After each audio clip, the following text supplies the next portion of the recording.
So something that a lot of you have been asking me to share my opinion on is this whole situation that's going on with the Fed repo operations. And that's because everyone is very divided on this. Now you have a lot of people thinking that this is the end of the world. You have others that think that this is no big deal. You have some kind of more in the middle.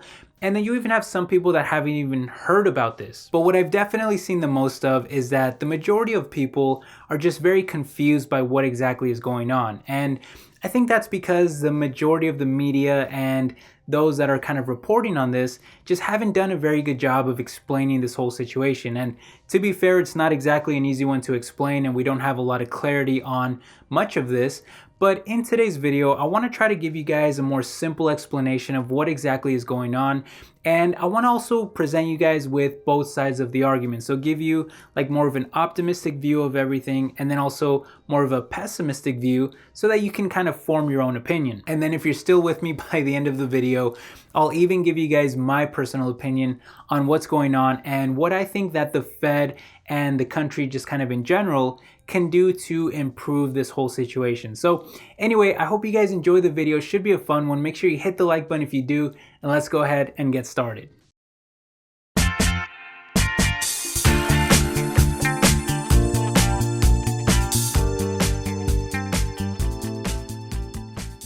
What's up everyone, my name is Ale. Welcome back to my world of stocks. Alright, let's go ahead and start with a very quick and simple explanation of what's going on, and then we'll transition to the different kind of viewpoints of this whole situation. Okay, so what is this whole Fed repo operation or event that is taking place? And what is a general description of everything that's going on? Well, to understand this, you need to know what the repo market is and why it exists. Okay, so for starters, repo means a repurchase agreement where assets are sold by large financial institutions and banks, mostly to each other and in the form of bonds, and then repurchased at a higher price soon after.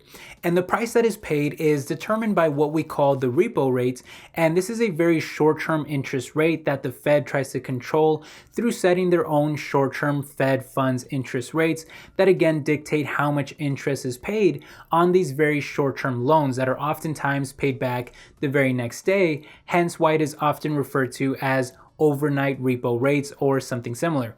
Now, why is all of this even being done in the first place? Well, it's in an effort to maintain liquidity and ensure that banks have enough cash every day to meet all of their financial obligations. And if they happen to not have enough cash, then they sell these bonds and repurchase them shortly after, while also paying a fee to the lenders, which again is known as the repo rate, and that way the entire financial system keeps chugging along. And so in an ideal situation, there's plenty of cash to go around, and the Fed maintains control of all the lending by setting target ranges for the interest rates. Okay, so why is all of this important, and why do we pay so much attention to it? Well, for starters, the repo market is incredibly large and can very strongly affect other money markets out there. In fact, the repo market usually sees over $1 trillion being exchanged back and forth every single day, which is very massive. For context, I believe the daily volume in the Fed funds market is only around $70 billion, while the volume in the stock market is still only a few $100 billion as well. So these are far less than the repo market. Okay, so now that we have a basic understanding, let's take a look at the sort of optimistic and pessimistic views of everything that's going on, and let's also talk about what the Fed is actually doing themselves and why they're doing it. Okay, well, the obvious place to start is with the fact that back in September, the lenders essentially stopped lending out money, which led to higher demand for cash than what was available in supply. And that sent the repo rate skyrocketing, at one point even exceeding 10%, which, by the way, is extremely high for just an overnight loan. But it was because banks were being forced to offer higher and higher interest rates in exchange for the cash that they so desperately needed. Here's a chart of the overnight repo rate, and you can see that there's a large spike there in September, even though it doesn't actually show how high it went at one point. In any case, this later forced the Fed to step in and save these banks by offering the cash themselves so that the rates wouldn't skyrocket any further and disrupt everything. Well, why did this even happen in the first place? Well, believe it or not, nobody really has a clear answer to this, as both sides are still heavily debating the situation to this very day. On the negative side, you have people saying that banks have huge issues like not having enough liquidity or having too many worthless assets that nobody wants to buy. And part of that mistrust stems from the financial crisis of 2008, where, for example, the bank Lehman Brothers was accused of using repos to actually hide their deteriorating conditions. For example, they took on $175 billion worth of illiquid assets that significantly increased their risk in an attempt to make profits off of it. But if rating agencies and investors had known about this, then they would have been more careful in rating and investing in the firm. But in order to keep their AAA rating, that is obviously it's obviously very important to banks. They were accused of using a strategy called Repo 105 to hide their bad assets, as at one point they were reporting $41 billion worth of liquidity, but in reality only held $2 billion in monetizable assets. Eventually their debts caught up with them, and by the time that they were considered insolvent, meaning that they could no longer support their debt levels, they had $25 billion worth of capital supporting $700 billion worth of assets and liabilities. And it's believed that they used repos to sort of keep themselves operating while also hiding all of these horrible conditions. So again, the bear camp would argue that there's obviously an issue of illiquidity going on with banks, and other issues may also be hidden. Whether it's a huge bank or a few mid-sized banks or whatever else, they think that it's clear that we have some sort of a real problem going on, and the Fed is now sort of hiding it, as they're willing to supply over $100 billion a day themselves well into next year to ensure that there is enough liquidity for the banks to survive and for the whole system to just kind of keep operating.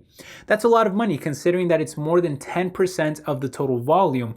On top of that, many fear that our record debt levels and climbing budget deficit is leading to more bonds being issued to finance that debt, and that's overloading the system as it increases the number of bonds and lowers the cash supply in the market.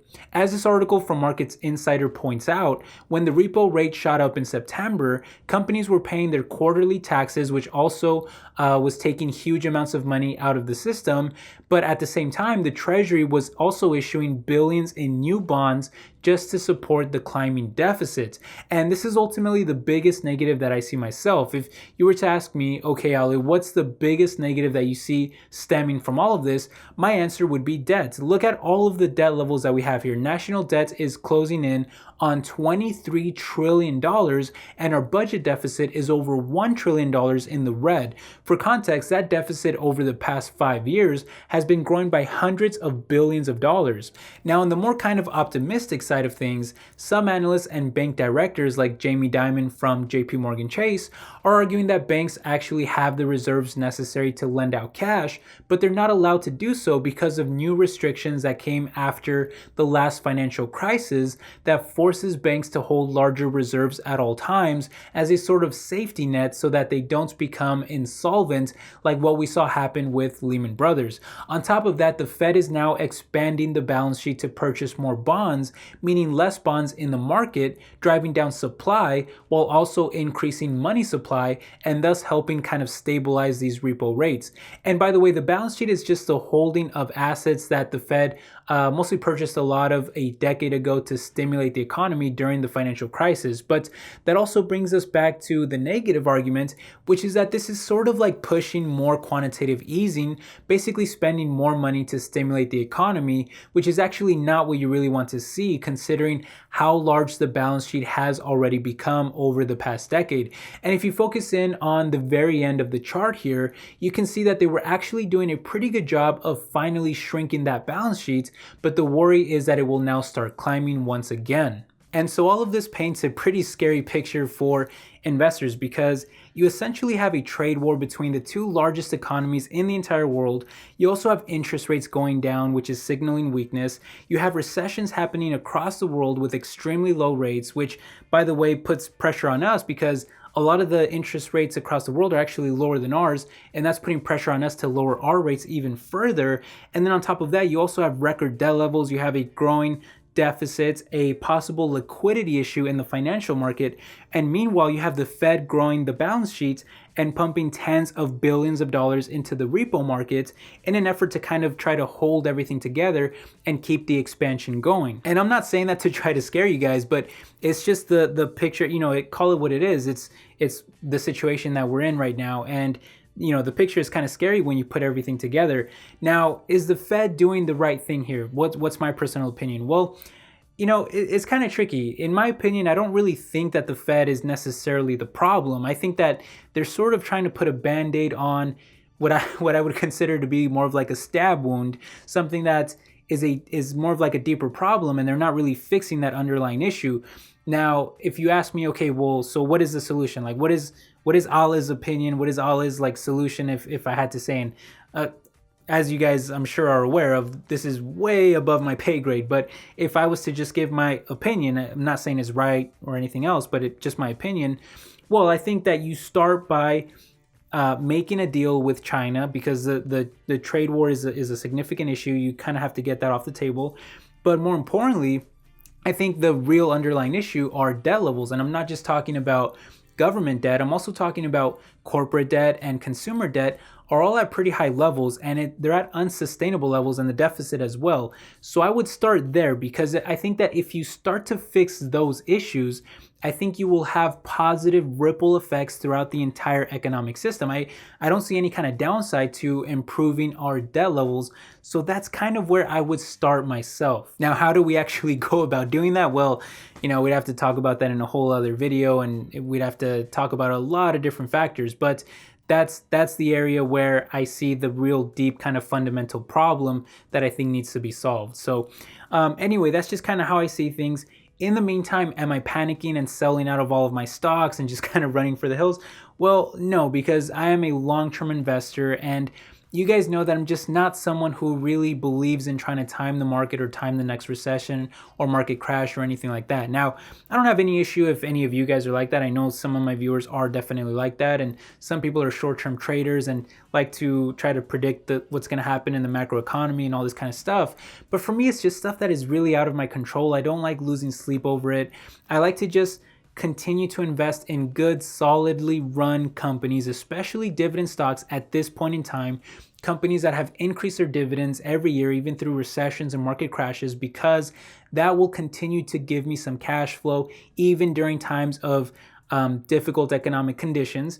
So that's important to me, and balance sheets are becoming more and more important. And when you look at some of these companies, I mean, honestly, I'm not really seeing a lot of good deals in the stock market, because number one, I think companies are valued pretty high, and even the ones that are valued pretty cheap have very bad balance sheets. So I just don't see a lot of good deals in the market. So if you're asking me what am I doing to prepare for what can potentially happen in terms of having some kind of financial crisis or going into a recession or having any other kind of issues that damage the stock market, well, my answer is the same as it's always been in so many of my videos, where I've told you guys that I am building up a large cash position. In terms of my portfolio, I have a portion of my monthly income that comes in, and I use that and I put it into my stock market portfolio. But out of that amount, I've been putting more and more into the cash portion of my portfolio. And my long-term goal is to kind of build it up to possibly like 50%. And I know a lot of you would say that that's a lot. Like for my stock market portfolio, for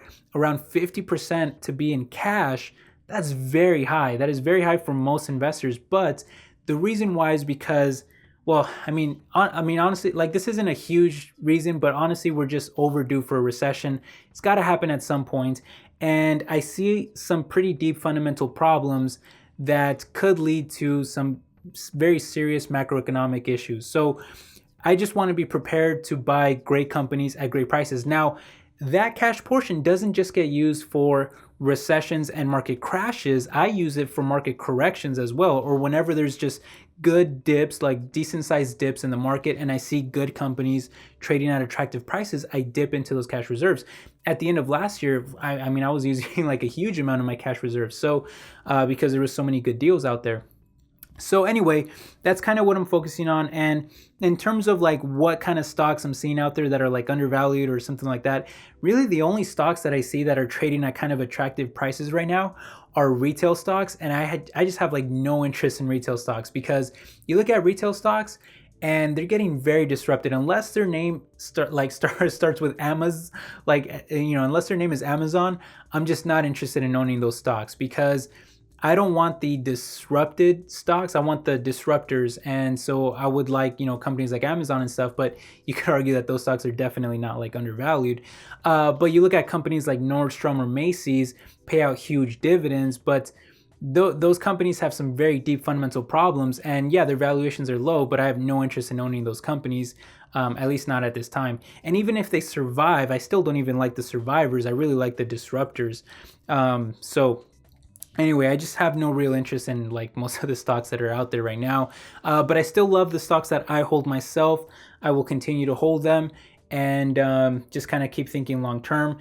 And I will continue to look for companies with strong moats, strong balance sheets, strong dividends at attractive prices when they come. And I will tap into my cash reserves. In the meantime, I will be putting more and more of my monthly income budget into cash if I don't see good deals in the market. And that's how I'm preparing. So instead of just kind of panicking and selling everything, I'm preparing a little bit of a different way. But anyway, I hope you guys enjoyed this video. If you did, make sure you hit the like button. It really means a lot to me. Leave your thoughts and comments down below. Let me know what you guys are doing. How big of a deal do you see this being? I would just love to read your comments and try to respond to as many as I can. Anyway, thanks again for all the support. I'll catch you guys in the next one. Take care. Bye-bye. Shoot, sorry guys, I forgot to tell you one last thing. The Fed will actually be meeting, I believe, on the day that I post this video. So if you want an update on everything that's going on, make sure you check out that Fed meeting, or just kind of Google it and read some updates on what happened in the Fed meeting, because that'll give some clarity as well, or hopefully it should. But anyway, again, thank you for watching, and I'll catch you guys in the next one. Take care. Bye.